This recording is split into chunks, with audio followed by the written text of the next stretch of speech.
Hello student, linear इनइक्वेशंस में next exercise की तरफ मूव करते हैं, दैट इज 15.3। उससे पहले 15.2 में कुछ प्रॉब्लम्स आई हैं आप लोगों की, उनको डिस्कस करेंगे। उसके बाद फिर हम 15.3 में क्या रूल लगने हैं वो आपको समझाएंगे। तो 15.2 में ज़्यादा प्रॉब्लम नहीं है, केवल 3 क्वेश्चन में प्रॉब्लम है, उनको डिस्कस करते हैं। 17 सबसे पहले प्रॉब्लम है एक्सरसाइज 15.2 का। 17 में क्या कहा है, 2x + 1 upon 7x - 1 is greater than 5, and second thing is x + 7 upon x - 8 greater than 2। तो पहले तो इनको पर्सनली सॉल्व करना पड़ेगा दोनों को, और आपको याद है अगर डिनोमिनेटर में वेरिएबल होते हैं तो फिर हम क्रॉस मल्टीप्लाई नहीं कर सकते, तो 5 को कंपेयर करके ट्रांसफर करके इस साइड लाएंगे और 7x - 1 हम एलसीएम लेंगे। तो 2x + 1 रहेगा, 5 का करेंगे -35x और प्लस का 5 ग्रेटर देन 0। सॉल्व करेंगे -33x प्लस का 6 अपॉन 7x - 1 ग्रेटर देन 0। आपको ये भी पता है न्यूमरेटर और डिनोमिनेटर में कभी भी अगर x का वेरिएबल नेगेटिव होता है तो माइनस कॉमन लेते हैं। माइनस कॉमन लेंगे तो 33x - 6 upon 7x - 1 greater than 0। अब इस -1 का डिवाइड करेंगे तो फिर सिंबल चेंज हो जाएगा, 33 - x upon 7x - 1 smaller than 0 आप देख सकते हैं। अब अगर कंपेयर करूं मैं यहां से तो x की 2 वैल्यू निकल कर आएंगी, जो हम कह सकते हैं टेम्परेरी पॉइंट होते हैं जिन्हें क्रिटिकल पॉइंट कहते हैं। तो अगर मैं 33x - 6 को कंपेयर करूं, x की वैल्यू आएगी 6 अपॉन 33 और दूसरी वैल्यू आएगी x = 1 अपॉन 7। जब इनको नंबर लाइन पर रखेंगे, अभी केवल इस लाइन के लिए मैं सॉल्यूशन निकाल रहा हूं, अभी दूसरे की तो बात ही नहीं हो रही है। जब इसके लिए सॉल्यूशन निकालेंगे तो देखिए 1 अपॉन 7 और 33 अपॉन 6, 6 अपॉन 33, इनमें 1 अपॉन 7 आपका बड़ा होगा।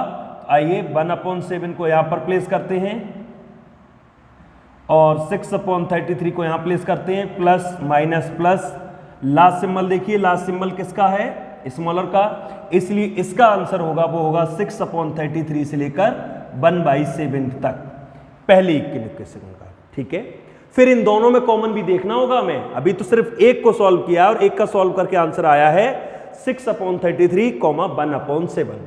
अब आइए दूसरी तरफ आएंगे तो देखिए यहां भी वही काम करते हैं क्या, x + 7 अपॉन x - 8, 2 को ट्रांसफर करते हैं, एलसीएम लेते हैं, x - 8, x + 7 - 2x + 16 greater than 0, -x + 23 x - 8 greater than 0। Minus common लीजिए यहां पर भी, ये देखो ऐसा बन जाएगा और ये सिंबल चेंज भी हो गया। यहां से x की 2 वैल्यू आई, एक 8 आएगी और एक आएगी 23। जब नंबर लाइन पर रिप्रेजेंट करोगे तो ये रहा 23, ये रहा 8 प्लस माइनस प्लस, यहां का लास्ट सिंबल देखो स्मॉलर का है, इसलिए 8, इसका आंसर 8,23। अब जरा नोटिस करिएगा, दूसरी वाली इन इक्वेशन का आंसर है 8 और 23 के बीच में, 8 और 23 के बीच में। पहली वाली इन इक्वेशन का आंसर है इसके और इसके बीच में। अब आप इससे खुद ही नोटिस करिए, इसके आंसर तो 1 तक भी नहीं पहुंच रहे हैं, 1 से पहले ही निपट रहे हैं, क्योंकि 1 तो बहुत बड़ा नंबर है, 1/7, 6/33 बहुत छोटे नंबर है, इसके आंसर 8 से आगे हैं। तो अगर देखा जाए इस इक्वेशन में और इस इक्वेशन में x की जो वैल्यूज आई हैं उनके बीच में कोई भी कॉमन वैल्यूज नहीं है, और जब कॉमन वैल्यूज नहीं होती थी तो हम वहां क्या कहते थे, नो सॉल्यूशन। इसका भी नो सॉल्यूशन होगा।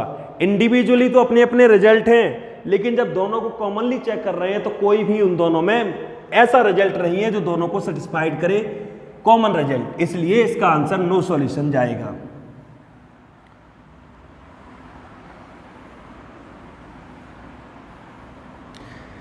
इसके बाद 19 प्रॉब्लम है, आइए 19 को डिस्कस करते हैं। 19-20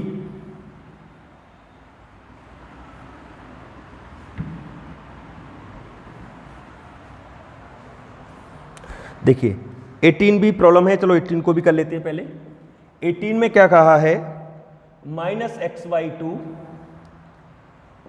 0 and 3।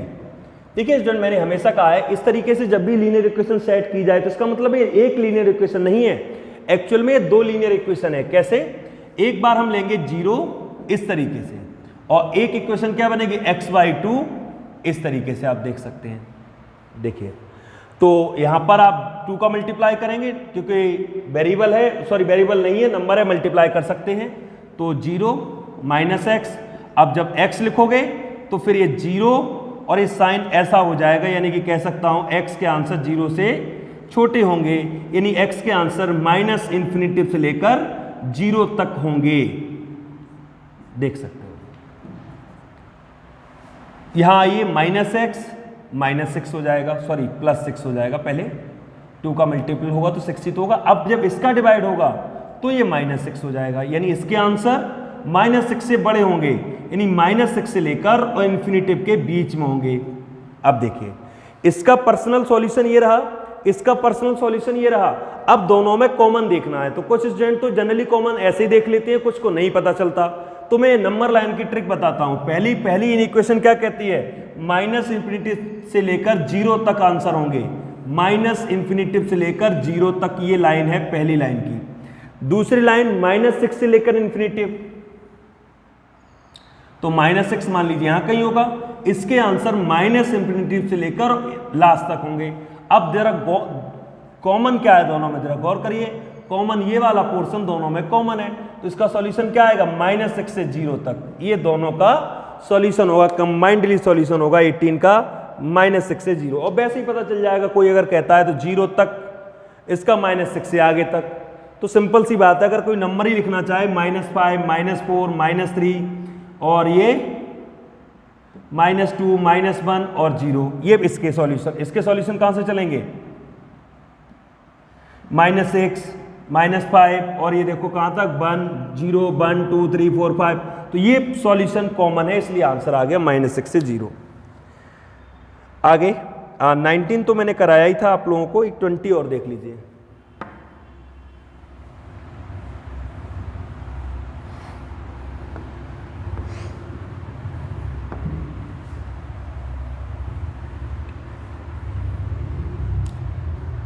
देखिए 20 में क्या कहा है, -5 2x -3 और इस तरीके से। तो यहां भी आप देखिए दो आंसर, दो इनइक्वेशन है, एक साथ सॉल्व भी कर सकते हैं। एक साथ कैसे सॉल्व होती है, जैसे 3 ट्रांसफर करना है तो 3 दोनों साइड ट्रांसफर होगा, ये भी सीख लीजिए। अगर एक साथ सॉल्व करना है, जैसे 3 आपको ट्रांसफर करना है तो 3 दोनों साइड ट्रांसफर होगा, इस तरीके से आप ऐसे भी सीख लीजिए, अलग अलग करके नहीं, ऐसे भी सीख सकते हो। ये 3 -3 ट्रांसफर हुआ तो दोनों साइड, अब ये -8 बन गया, 2x और ये 8 हो गया, डिवाइड करो 2 का, -4 और ये 4। अब आप देख लीजिए x -4 से बड़ा है और 4 से छोटा है, तो सीधा सीधा आंसर -4 और 4 के बीच में आंसर आ गया, देख लीजिए आप इस तरीके से। तो ऐसे भी इन इक्वेशन को सॉल्व करना आपको आना चाहिए कि हम इस तरीके से भी आंसर को सॉल्व कर सकते हैं, ठीक है। आइए, सॉरी यहाँ गड़बड़ हुई है, यहाँ पर 2 हो जाएगा, -2 होगा तो डिवाइड करेंगे, -1 बचेगा तो -1 से 4 आंसर आएगा, ठीक है। आइए आगे, अगली एक्सरसाइज है वो मॉड पर डिपेंड है। अब आपको मॉडुलस का पहले थोड़ा सिस्टम समझा दें, तब आपको ये एक्सरसाइज करनी आएगी। मॉडुलस वाले क्वेश्चन में क्या होता है, जैसे मॉड ऑफ x लिखा है, तो ये जो x है ना, एक अननोन टर्म है, ध्यान दीजिएगा स्टूडेंट, इस चीज को समझिए। मॉड ऑफ x लिखा है और x कैसा टर्म है, अननोन टर्म, जिसके बारे में मुझे नहीं पता कि x की वैल्यू क्या होगी, पॉजिटिव होगी, नेगेटिव होगी, डेसिमल होगी, फ्रैक्शन होगी, कैसी होगी। तो जब यहाँ तो सब कुछ पॉजिटिव ही नजर आता है, मॉड की क्वालिटी होती है कि मॉड के अंदर अगर -5 लिखा है तो हम इसको भी +5 इस तरीके से लिख सकते हैं। तो मॉड के अंदर तो हर चीज आपको प्लस ही नजर आएगी, लेकिन एक्चुअल में वो x दो चीजें हो सकती हैं, प्लस भी हो सकती है और माइनस भी हो सकती है। कब हो सकती है, उसके लिए क्या कैटेगरी बनाई गई है कि मॉड के अंदर जो भी लिखा है अगर वो 0 से छोटा हुआ तो नेगेटिव होगा, अगर x की वैल्यू 0 से छोटी हुई तो नेगेटिव हुई, और x की वैल्यू 0 से बड़ी या बराबर हुई तो पॉजिटिव। जैसे x -5 मॉड के अंदर लिखा है तो x -5 नेगेटिव भी हो सकता है और पॉजिटिव भी हो सकता है। x -5 अगर बात की जाए नेगेटिव भी हो सकता है, पॉजिटिव भी हो सकता है। वो दो कंडीशन क्या है, अगर x माइनस 5 की वैल्यू 0 से छोटी हुई, यानी x की वैल्यू -5 से छोटी हुई, ये समझिए केस फर्स्ट बन गया।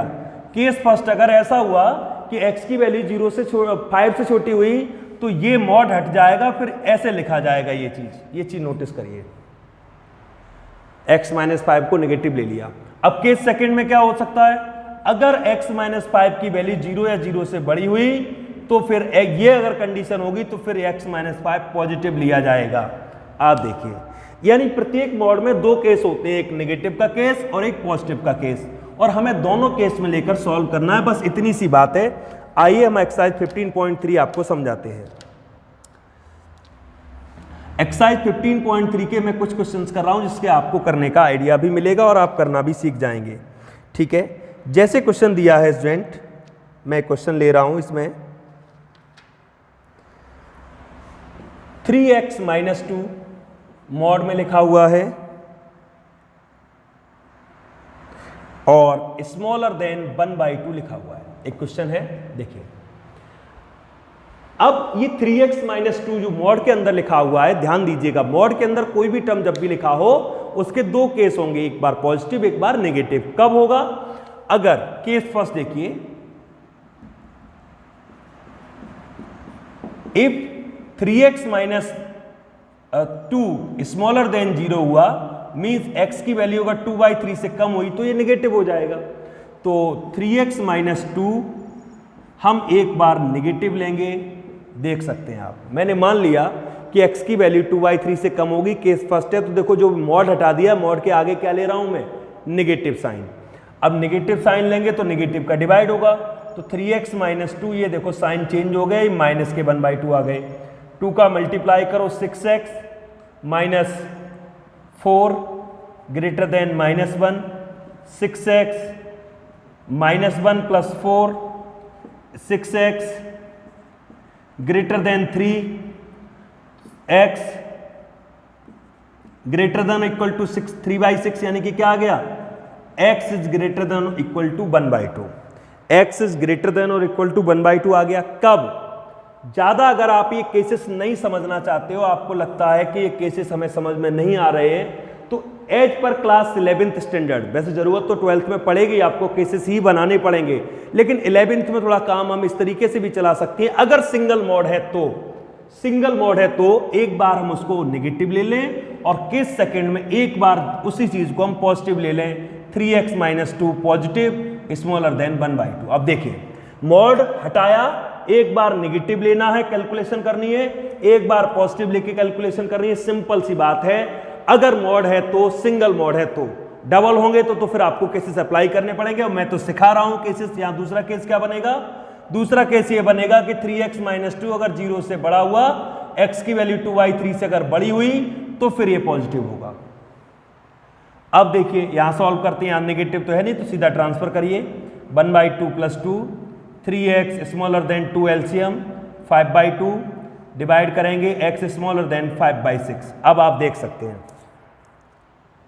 यहां भी दो इनइक्वेशन है, एक इनइक्वेशन ये है और एक इनइक्वेशन ये है। अब दोनों को मर्ज करना है। जैसे इसका आंसर क्या है, देखिए मैं नंबर लाइन बना रहा हूं दोनों के लिए। इसका आंसर है 1/2 से आगे जाएगा, इसका आंसर 1/2 से आगे को मूव करेगा टिल द इंफिनिटिव। इसका आंसर 5/6 से पीछे को मूव करेगा, तो 5/6 आपका यहां से लेते हैं, ये 5/6 बड़ा है 1/2 से, तो ये इस साइड मूव करेगा माइनस इंफिनिटिव की तरफ। आप देख लीजिए, अब दोनों में कॉमन क्या है, दोनों में कॉमन ये पोर्शन है, ये पोर्शन कॉमन है, मतलब कॉमन आंसर क्या आएगा, 1/2, 5/6। This is the common result of this equation, in equation. आइए कुछ और करते हैं, इससे और थोड़ा क्लियर हो कि मॉडुलस वाले क्वेश्चंस को कैसे हैंडल करना है। आइए स्टूडेंट्स,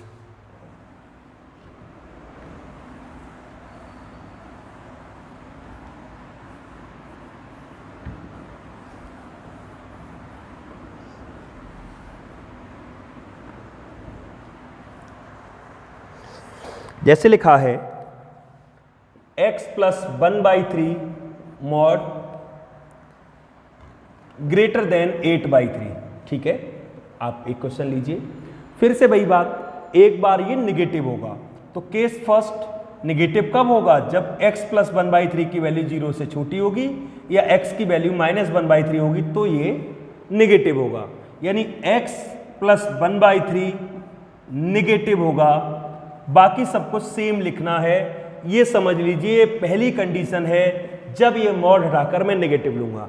अब नेगेटिव का डिवाइड करेंगे तो फिर साइन चेंज होता है यूजुअली। देखो कर दिया, ट्रांसफर करिए, x स्मॉलर देन 8/3 माइनस 1/3, तो x स्मॉलर देन क्या बचेगा? 7/3। आप देख सकते हैं x स्मॉलर देन 7/3। क्लियर है? आगे आइए नेक्स्ट। अब क्या होगा केस सेकंड में? x प्लस 1/3 अब 0 से बड़ा, यानी x की वैल्यू 1/3 से बड़ी होगी, माइनस के 1/3 से। तो क्या होगा? तो फिर ये x प्लस 1/3 पॉजिटिव होगा। आप ऐसे देख सकते हैं। अब साइन चेंज नहीं होगा, तो इन द सेंस क्या होगा? x greater then 8/3 minus 1/3। आप देख सकते हैं। तो x की वैल्यू कितनी आएगी? सॉल्व करेंगे यहां पर, सॉरी यहां थोड़ा मिस्टेक हुई है। जब माइनस का डिवाइड होगा तो ये माइनस हो जाएगा, माइनस होगा तो ये फिर आपका माइनस का 9/3 यानी कि x इज स्मॉलर देन -3 आएगा। देख सकते हो x इज स्मॉलर देन -3, यहाँ पर आपका 7/3 बचेगा। अब आप नोटिस करिए यहाँ के रिजल्ट क्या है? यहाँ के रिजल्ट हैं, अगर x की पहली वैल्यू की बात करी जाए तो x की पहली वैल्यू है -∞ से लेकर -3 तक, और x की दूसरी वैल्यू क्या है? 7/3 टू इन्फिनिटिव। देख सकते हैं। अब ये इन इक्वेशन तो एक ही है, उसके दो अलग अलग केसेस हैं, तो हम आंसर किस तरीके से लिखेंगे? x -∞ to -3 union 7/3 to infinitive. आप इस तरीके से आंसर देंगे इसका, देख सकते हैं।